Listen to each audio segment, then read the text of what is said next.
Om Swastiastu. Assalamualaikum warahmatullahi wabarakatuh. Shalom, namo buddhaya, salam kebajikan, dan salam harmoni. Halo semuanya, perkenalkan kami dari kelompok 2 akan menjelaskan salah satu penerapan IoT dalam bidang pertanian. Namun sebelum itu, perkenalkan nama saya Nikmah Hairania Rahab dengan NIM 2314101178 dari Prodi Ilmu Hukum. Halo, saya Sangga Yudhri Cacipnya Putri dengan NIM 2315081007 dari Prodi Pendidikan Vokasional Seni Kuliner. Halo, saya Nikadek Cynthia Durinise dengan NIM 2315081020 dari Prodi Pendidikan Vokasional Seni Kuliner. Halo, perkenalkan nama saya Niputu Arstia Cantika Dewi dengan NIM 2315081018 dari Prodi Pendidikan Vokasional Seni Kuliner. Halo, perkenalkan saya Anak Abi Wahyu di Fabalina Emaldasania dengan NIM 2314101160 dari Prodi Ilmu Hukum. Nah, sekarang kalian pasti mau tahu gimana penerapan IoT di bidang pertanian. Yuk langsung aja kita simak video berikut. Salah satu contoh penerapan IoT dalam bidang pertanian yaitu Smart Green Garden yang terletak di kampus Uniksaji Nenggalen yang merupakan hasil program MBKM Mandiri dari Fakultas Teknik dan Kejuruan yang bekerja sama dengan PT Dago Engineering Bandung.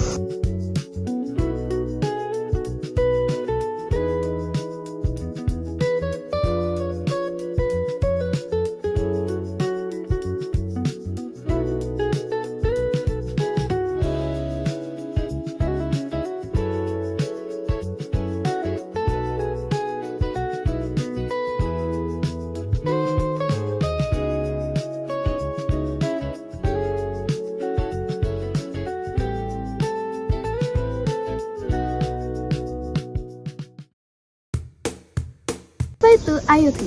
IoT atau Internet of Things merupakan konsep di mana berbagai perangkat fisik dapat saling terhubung melalui internet dan berbagi data secara otomatis.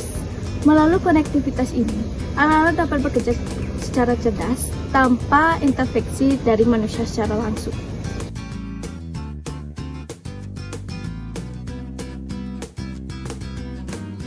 Hari ini ku dendangkan lagu yang ingin ku nyanyikan.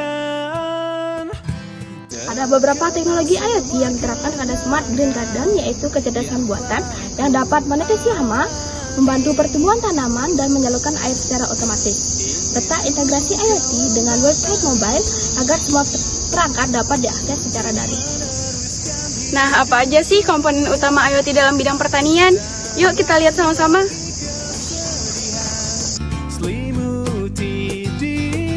Yang pertama ada struktur hidroponik dasar. Struktur hidroponik ini yakni menutrisi air ataupun nutrien filem teknik atau serupa untuk pertumbuhan tanaman tanpa tanah, termasuk pipa, distribusi nutrisi, dan media tanam inter seperti rockwool atau netpot. Komponen utama yang kedua adalah greenhouse. Fasilitas tertutup modular yang dilengkapi dengan ventilasi untuk melindungi tanaman dari cuaca ekstrim. Nah, selanjutnya kita masuk ke komponen yang paling penting, yakni adalah sensor IoT. Sensor IoT-nya berupa penyiram air otomatis yang ada di atas. Dia ukurannya kecil banget nih, teman-teman. Terus ada juga kamera di bawah sini untuk memantau tanaman dari jarak jauh.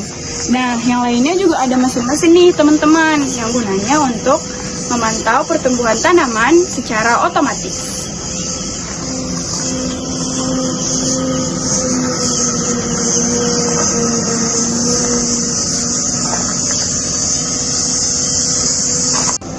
Nah, komponen selanjutnya ada aquator nih. Aquatornya berupa pompa air otomatis. Pompa air otomatis ini untuk mengirigasi dan dikendalikan secara remote.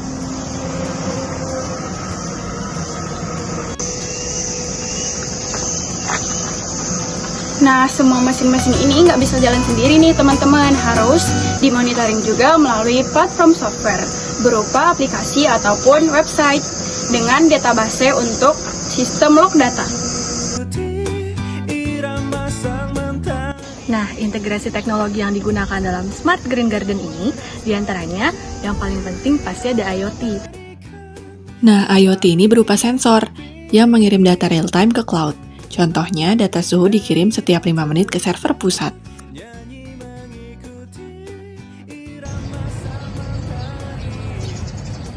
Nah, selain menggunakan IoT, di sini juga menggunakan Artificial Intelligence atau kecerdasan buatan, teman-teman. Nah, kecerdasan buatan ini digunakan untuk analisis prediktif, seperti deteksi penyakit tanaman atau optimalisasi jadwal irigasi berdasarkan pola data historis. Nah, tentunya greenhouse ini juga menggunakan energi terbarukan dong pastinya.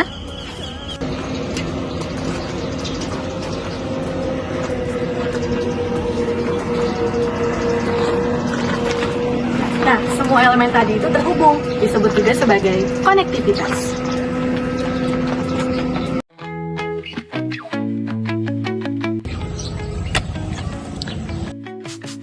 Akhirnya bisa duduk juga kita.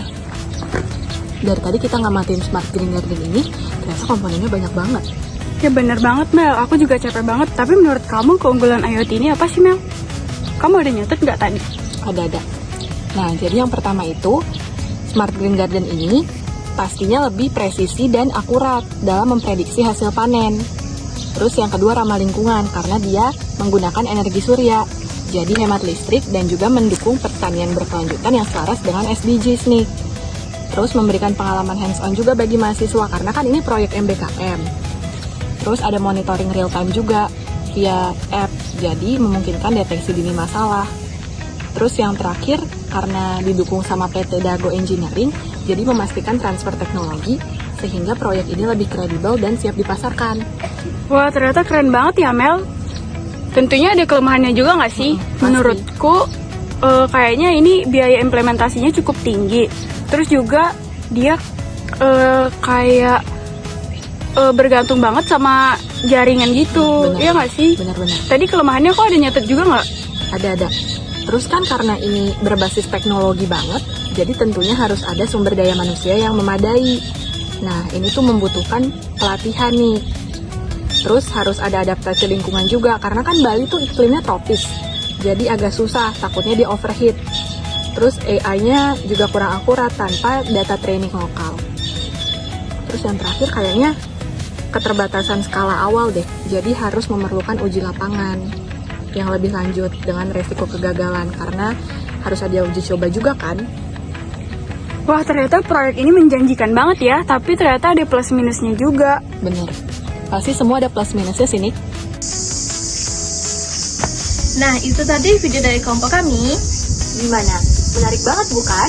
Menarik banget dong. Nah, sekian dulu ya video dari kami. Kami tutup dengan Parama Santi. Om Santi, Santi, Santi Om. Wassalamualaikum warahmatullahi wabarakatuh. Salam harmoni. Dadah.